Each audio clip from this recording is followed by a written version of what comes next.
How's it? Welcome back. So, bit of an off-topic video here, but yesterday we were driving around with the family and I was listening to the latest episode of JRE where he's interviewing Hal Puthoff.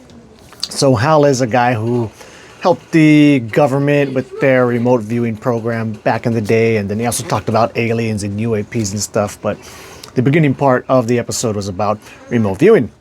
And it wasn't a year ago, but a number of months ago, 7-8 months ago or something like that, I was doing my own little remote viewing experiment here, just myself over not too long, maybe like close to a week or so I spent on it.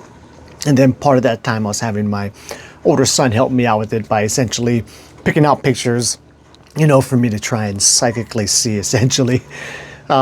I was always planning on making a video kind of recap, although I never did as many sessions as I wanted to. I started like missing certain days and then it just faded away into me not doing anything with it.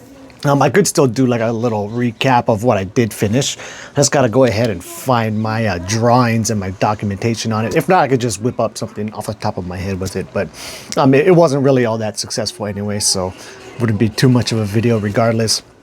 But as we're driving around listening to it, there was some interesting things from the episode actually first where, how I guess he was like a huge skeptic before getting into the program, then eventually, working on it for so many years and having so many experiences of apparently seeing it really work.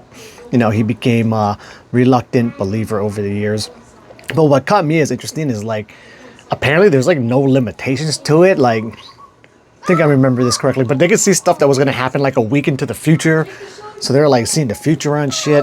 They were seeing stuff on Jupiter. So like, distance didn't matter at all. And, extremely accurate. Everybody has the ability. It's kind of like athletic ability where some people are naturally gifted at it. Some people suck at it, but they can do something, right? So it's like this bell curve thing with it. And it was really interesting. But anyway, as we were driving around, and then my son kind of knowing about this already, we were talking about it.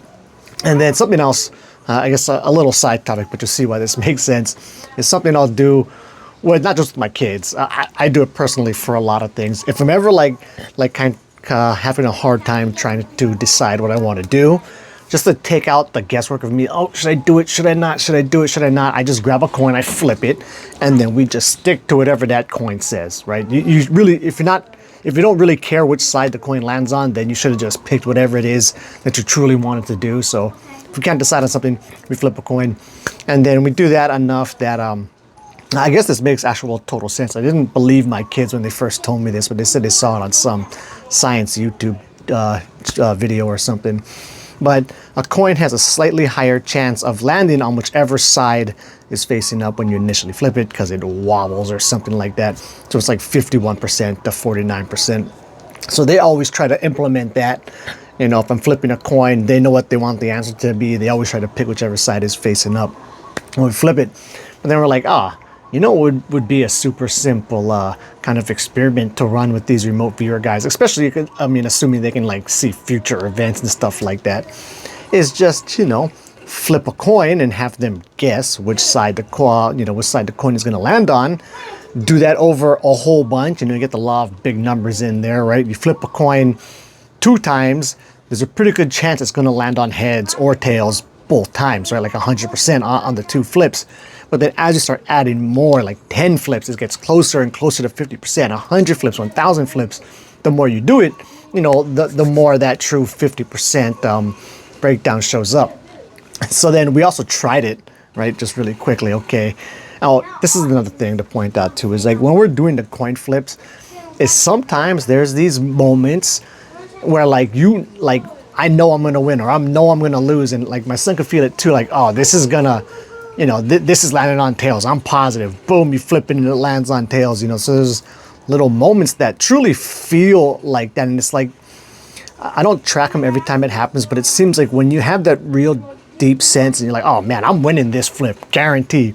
And when you do that and you don't kind of try to force that feeling, because I have tried to force it in the past, it seems to, at least more often than not, actually land on the side that you're really feeling at the moment. So we tried to get a coin and flip it and see if we could, you know, guess better than 50% of the time which side the coin was going to land on. And the results were like the complete opposite. We did freaking terrible. Like we were guessing way under 50% on it, which I thought was kind of funny. One interesting thing that did seem to work for a little while, but then as the more we kept flipping, the less it was working, was like, you know, initially at least myself, I was trying to find that deep sense feeling of knowing which side the coin was going to land on, and I couldn't force the feeling, so I couldn't find it. So it was just essentially me trying to find it and me just pulling fucking shit out of the thin air and guessing. But then what worked for a little while is we just would grab the coin, and then instead of trying to think about what side I wanted to pick or feel anything, just would grab it and said, okay, pick. And then as soon as I'm flipping it, you got to pick something right in that moment. So it's more of like a gut feeling pick. And that worked pretty good for a time until we kept flipping. And then it started to not work. And then it did this more and more and more. We are way under 50%, which I thought was interesting. I'm sure if we did it more, it would probably get closer and closer to 50% just with the whole law of big numbers thing. But anyway, that is it. Just kind of wanted to ramble on about that. I will go ahead and try to see if I have my remote viewing papers somewhere. I kind of have no idea where the fuck that would be.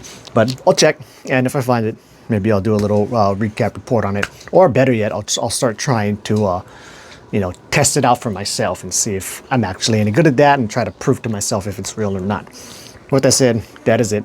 Until the next video, keep your beliefs legit.